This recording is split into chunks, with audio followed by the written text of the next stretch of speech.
Então fala pessoal, tudo certo? Me chamo Lucas Valina, sou profissional de investimentos Ambima e no vídeo de hoje a gente vai falar um pouco sobre renda fixa, que é um assunto que eu falo muito pouco aqui no canal, mas tem muita importância para você investidor, mesmo hoje com a renda fixa já não sendo tão interessante quanto foi antigamente, né? A gente tinha a Selic aí muito alta, antigamente, hoje a gente tem a Selic aí na faixa dos 3% ao ano, muita gente investindo na bolsa, mas ainda assim você aprender sobre renda fixa e você ter uma porcentagem na sua carteira, eu ainda considero muito importante para você que investe no longo prazo, assim como eu. Então a gente vai falar aqui uma breve introdução sobre o que é renda fixa, a gente vai falar os tipos de renda fixa que existe, um pouco sobre indexadores também. Esse vídeo aqui ele é quase uma aula de tanta coisa que eu trouxe para vocês, que tem um valor muito importante para você como investidor aprender sobre renda fixa, eu acho bem interessante. Então deixa seu like, se inscreve no canal, deixa um comentário aqui, se você é uma pessoa que investe em renda fixa, o que você tem em renda fixa? Tesouro Direto, CDB? Deixa aqui que a gente vai estar conversando no comentário, que é sempre bem legal. Sem mais delongas, roda a vinheta.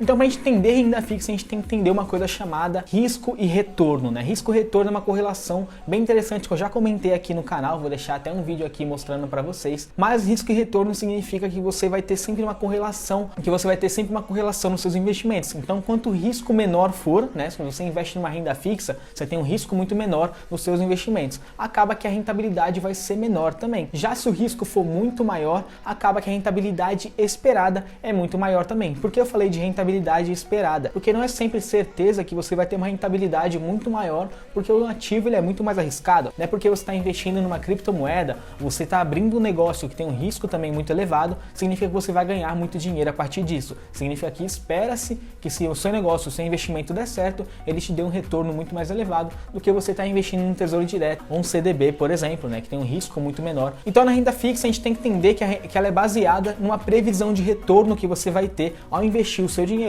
Então quando você investe num tesouro direto ou você investe num CDB, você tem uma coisa lá chamada que é um indexador, né? O indexador seja a taxa Selic, seja uma taxa do CDI, que vai estar falando lá que vai estar rendendo a 100% do CDI, ou então vai estar rendendo PCA mais não sei o que, ou vai estar rendendo a Selic daquele ano. Então se a gente sabe que a Selic é 3% ao ano e você investe o seu dinheiro por um ano, você sabe que você vai ganhar o que você investiu mais 3% ao ano, que é o que a Selic está investindo. Se a nossa inflação está 4% ao ano e você está investindo num tesouro direto indexado ao IPCA, né, que é a inflação, você sabe que você vai ganhar o que você investiu mais a inflação, que é o IPCA naquele caso, que é 4% ao ano. Falei aqui um exemplo. Então, na renda fixa você tem essa previsão de retorno, sabendo quanto você está investindo, o quanto você pode ganhar com base nos indexadores, né, que já não vai acontecer numa renda variável, numa bolsa, não tem como dizer para você se você vai ganhar 3%, 20%, 100% ao ano a partir de uma renda variável, por exemplo, como a bolsa. Mas na renda fixa isso é possível a partir de taxas pré-fixadas, por exemplo, ou então do indexador como a Selic, se ele se mantém estável pelo ano inteiro. Então na renda fixa a gente também tem uma característica dela, além da previsão de retorno, essa questão de muita segurança para você investir. Você sabe que você investindo num tesouro direto ou investindo num CDB, você tem um risco muito menor do que você está investindo numa empresa, numa ação ou num fundo imobiliário, por exemplo, numa criptomoeda, que tem um risco muito mais elevado. Então quando você investe, digamos, um tesouro direto, você sabe que o risco é muito baixo, é um risco quase zero, porque o governo, se ele precisar de te dar dinheiro, te pagar essa dívida que ele fez com você quando você investiu no tesouro direto, né? Porque quando você investe num programa do Tesouro Nacional, o governo ele tá te pagando uma dívida, digamos assim, por você estar investindo nele. Você vai receber esse rendimento do governo sobre o Tesouro Nacional. E aí, se caso o governo não consiga cumprir com aquele papel de te pagar a rentabilidade, vai acontecer o quê? Ele vai imprimir mais dinheiro, gerando mais inflação, claro, mas ele vai imprimir mais dinheiro e te pagar a renda fixa. Então você sabe que você investiu naquilo, o governo vai te pagar. Ou até mesmo você investindo num CDB,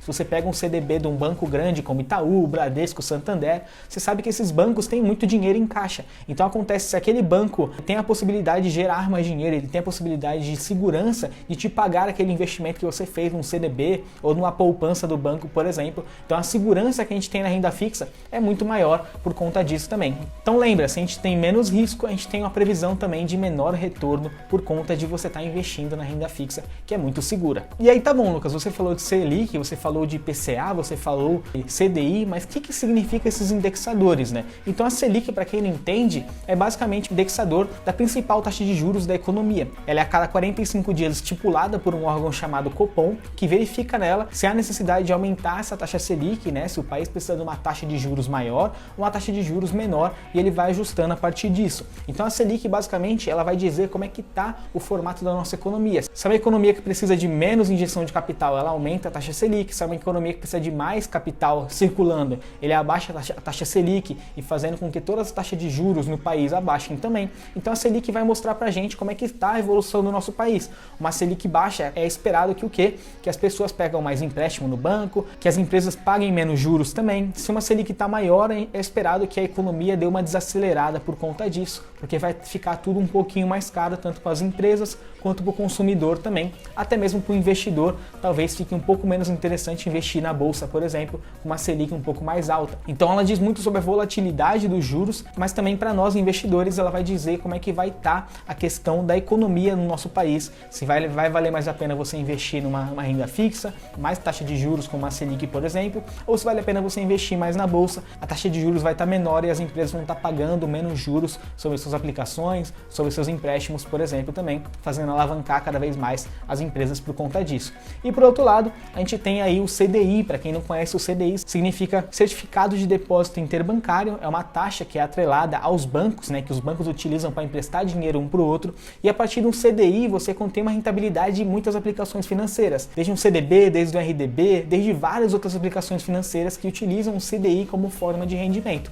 O CDI é uma taxa que normalmente ela acompanha a Selic, então se a Selic está em 3%, o CDI está em 2,98%, se a Selic está em 5%, o CDI vai estar em 4,97%, sempre ali bem próximo, né? A gente fala que são taxas primas, tanto a Selic quanto o CDI estão sempre bem próximas uma à outra. Então acontece muito que o CDI ele vai ter essa atrelagem à taxa Selic, mas ele também tem uma independência por conta disso, né? Acontece muito, se os bancos utilizarem muito o meio de trocar dinheiro, o CDI pode passar até mesmo a Selic, ou então ser muito menor que a Selic por conta disso, mas sempre fica bem alinhado ali essa questão do Selic com o CDI. Então a gente vê muito aí um CDB rendendo 90% do CDI. O que significa isso? Basicamente o CDI ele é de 3% ao ano, 90% seria 2,7% ao ano, porque isso então é 90% do quanto está o CDI naquele período. Se é algo como 110% do CDI, uma rentabilidade, então a gente pega o 100% do CDI, de 3%, mais 10%, que é 0,30%, então vai render para você naquele período um CDB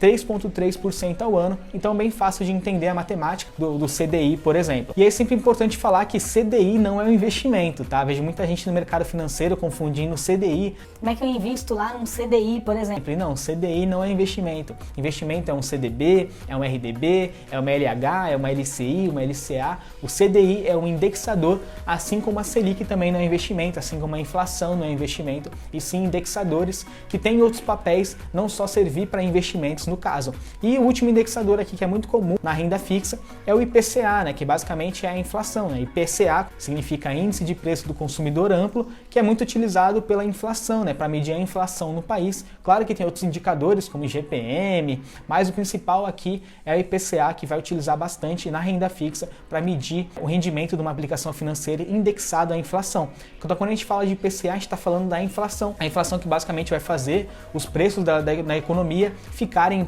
mais caros e também a gente perder o nosso papel monetário. Então, se há 10 anos atrás você ia no mercado com R$100 e enchia o carrinho, hoje já não é mais possível fazer isso. Com R$100 você já não compra tanta coisa assim, porque a inflação faz a gente perder nosso poder de compra e a moeda desvalorizar também por conta do aumento dos preços no mercado. Então, se você vai no mercado hoje e compra, digamos, uma bolacha a R$3, se você for daqui a um ano, a bolacha vai estar R$3,10, R$3,20, porque a inflação agiu sobre os insumos da bolacha. Então, agiu desde o fermento, desde o chocolate, daquela bolacha, vai tudo ser atingido pela inflação, que faz o preço aumentar e as empresas também terem que aumentar um pouco o preço dos seus produtos por conta disso. Então a inflação nos investimentos, se a gente pega ali um tesouro direto que é indexado ao IPCA, ele vai render a inflação daquele período, fazendo o seu dinheiro sempre manter uma estabilidade de negócio, uma estabilidade de poder de compra também. Fixa, a gente sempre separa ela de dois fatores, né? Renda fixa pública e renda fixa privada. Renda fixa pública é bem básico, né? O Tesouro Nacional, o Tesouro Direto, que é um órgão público do governo. A renda fixa privada sendo um CDB, um RDB, uma poupança, ou então um LCI, um LCA. Títulos da renda fixa privada, né? São bancos, são hipotecárias, são financeiras que utilizam desse meio de investimento para gerar dinheiro para a empresa, digamos assim. E aí é interessante falar desse mito que existe no mercado. Ah, Lucas, eu não gosto de investir em renda fixa porque eu sou uma pessoa muito arriscada, sou agressivo nos meus investimentos, e muito pelo contrário, né? Então a renda fixa ela vai caber na carteira de qualquer investidor. Seja você uma pessoa mais conservadora, seja você uma pessoa mais arriscada, que gosta de ter um patrimônio maior na bolsa de valores, é importante você ter renda fixa porque ela vai te manter a sua sanidade quando você está investindo. Então não é legal quando você vê sua carteira caindo 50% ao ano se você é uma pessoa também de muito risco. Então acho interessante você ter um papel na renda fixa, não só para te dar um caixa, digamos assim, ou então te dar uma segurança de uma reserva de emergência, né, que o pessoal usa bastante para gastos assim emergenciais na nossa vida. Acho interessante você ter uma renda fixa, seja você uma pessoa mais arriscada e principalmente você uma pessoa mais conservadora, né, que não gosta de correr tanto risco assim. É importante você ter sempre uma renda fixa na sua carteira. Eu acho que ela cabe numa carteira de qualquer investidor, assim como você investir na bolsa, também cabe numa carteira de uma pessoa que é mais conservadora, por exemplo. Então, para a gente fechar, a frase do vídeo é: a renda fixa é importante e sempre será importante. Não importa se a Selic vai estar em 0%, a renda fixa vai ser importante para você, para manter o seu dinheiro ali saudável, o seu dinheiro estável e te dar uma reserva de emergência ou te dar um caixa para você utilizar quando você precisar desse dinheiro. Beleza? Então, galera, espero que tenham gostado do vídeo aqui, um vídeo mais simples, um vídeo mais básico falando sobre renda fixa para vocês. Espero que eu consiga ter ensinado alguma coisa de renda fixa, porque apesar de parecer muito fácil renda fixa, tem muita gente hoje que não sabe a diferença de um CDI para uma inflação, para uma Selic e como é que isso se relaciona nos investimentos. Então, se eu te deixei algum ensinamento, comenta aqui. Valeu, Lucas, obrigado, que vai ser muito interessante e vai me ajudar bastante. Beleza? Então, muito obrigado, espero que tenham gostado. Deixa um like, se inscreve no canal e até o próximo vídeo. Fui!